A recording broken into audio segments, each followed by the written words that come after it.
La phase 2 du projet C2D a été lancée en Côte d'Ivoire ce lundi 19 avril 2021.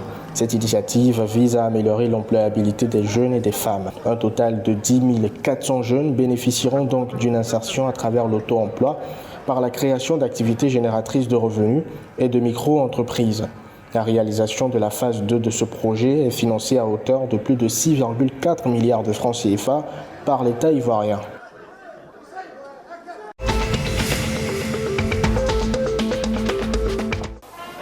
Le Parlement nigérien a voté ce lundi 19 avril 2021 3 projets de loi portant ratification des ordonnances, portant prorogation de l'état d'urgence dans les régions de Difa et Tillabéri et certains départements de la région de Tawa. Ces projets de loi ont été approuvés par la grande majorité des députés après avoir vérifié leur conformité à l'avis de la Cour constitutionnelle et leur délai de dépôt.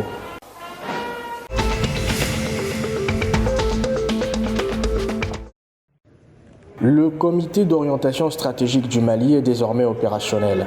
L'organe a été créé pour appuyer la conduite des réformes politiques et institutionnelles prévues par la feuille de route de la transition en cours dans ce pays.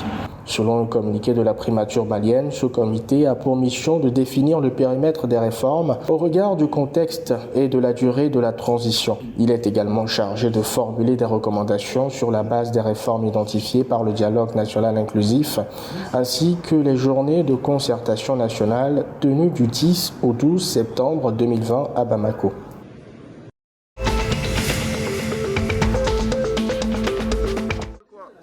Les députés burkinabés ont adopté à l'unanimité des parlementaires présents le programme d'identification unique pour l'intégration régionale et l'inclusion en Afrique de l'Ouest. Il s'agit d'un programme sous-régional financé par la Banque mondiale à travers l'Association internationale de développement.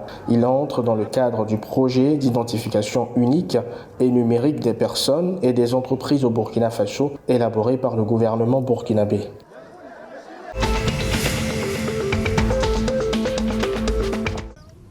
Au Sénégal, la production industrielle s'est accrue de 12,5% au cours des 2 premiers mois de l'année 2021, comparativement à la même période en 2020.